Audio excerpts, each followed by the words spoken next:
तो जनाब एक वो दीन है जो हमने पैदाइशी लिया, जैसे हम इस्लाम कहते हैं।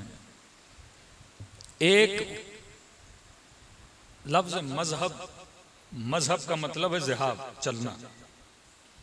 कहते हैं आपका मजहब क्या है, इसका उर्दू में तर्जुमा करें तो आपका चलन क्या है, किस पे चलते हो, वो आपका मजहब है। अमीरुल मोमिनीन की कई बातों पे चलते हो तो शिया मजहब है, अबू हनीफा की बातों पे चलते हो तो सुन्नी हनफी मकतब है। आपका चलन क्या है? अब एक हमारा वो चलन है जो हम बताते हैं कि हम मुस्लिम हैं, मकतब इस्लाम है।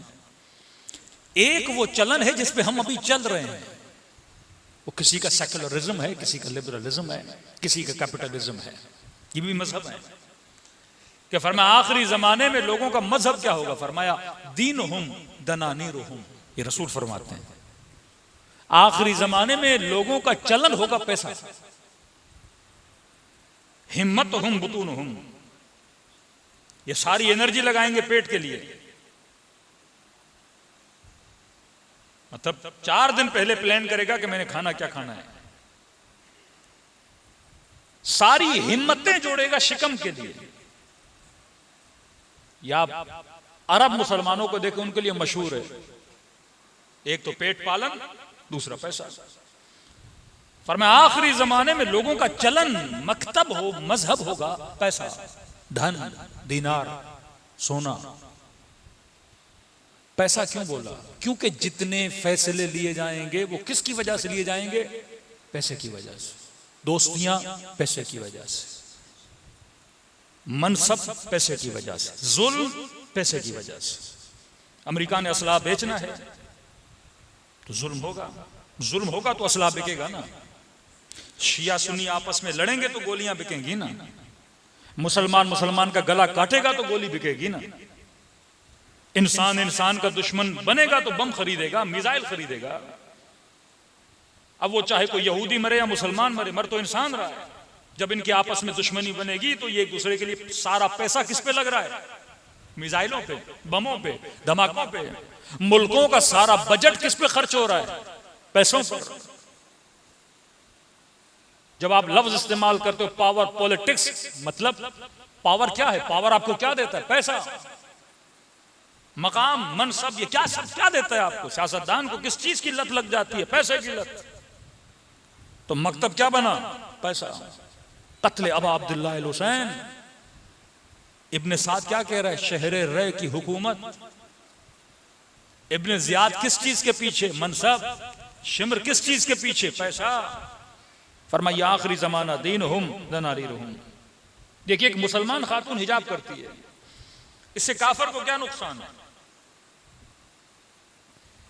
भाई एक मुस्लिम लड़की है, सर पे दुपट्टा पहन रही है, बुर्का पहन रही है या बोरी पहने, जो भी पहने, आपका क्या है? उसकी इंडिपेंडेंट लाइफ है।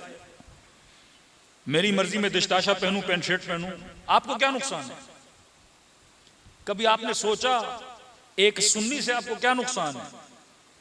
एक शिया से ले सुन्नत को क्या नुकसान है? ये जो दुश्मनियां, नफरत इंसान अपने अंदर पालता है, कभी 5 मिनट के लिए सोचे अगर कोई शिया है, मजलिस कर रहा है, मातम कर रहा है, मुझे उससे क्या नुकसान है?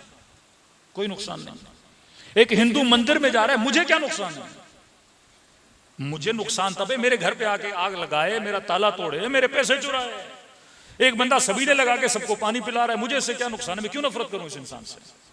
फ्री में लंगर खिला रहा है, खाने खिला रहा है, मुझे इससे क्या नुकसान है? मैं इसकी दुश्मनी क्यों पालूं? आज आधे से ज्यादा इंसानों ने जो दिलों में दुश्मनियां रखी है, उनको ये पता भी नहीं कि मैं दुश्मनी क्यों कर रहा हूं। वो नफरत उसी इंसान को खत्म किए जा रही है। अक्लमंद तरीन इंसान वो है जो दिलों में दुश्मनियां नहीं पालता। आज अगर शिया बाज अकाबिरे मुसलमानों को नहीं भी मानता तो वो आज के मुसलमान से नफरत नहीं करता। भाई ठीक है, हम माविया तो नबी सुफियान को नहीं मानते, अब ये थोड़ी है क्योंकि माविया को मानता है मुझसे नफरत करें। नहीं, हम कारोबार भी करते हैं, हम काम भी करते हैं।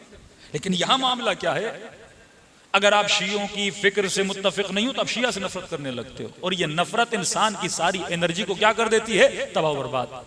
अब वो नफरत क्यों डाली जाती है? इसके पीछे पैसा है। मुफ्ती खरीदे जाते हैं, मौलवी खरीदे जाते हैं, फतवे खरीदे जाते हैं, असला बेचा जाता है, कौम परस्ती में असला बिकता है, मजहब परस्ती में असला बिकता है, फिरका परस्ती में असला बिकता है। पैसा, धन, दीन हुम दनानीरुहुम। और दूसरी तरफ मुहज्जब मुल्क जो खुद को मुहज्जब और एथिकल और अखलाकमंद सोसाइटीज मानते हैं, डेमोक्रेटिक कंट्रीज मानते हैं। अब भाई अगर कोई मुसलमान खातून हिजाब करती है, आपको क्या नुकसान है?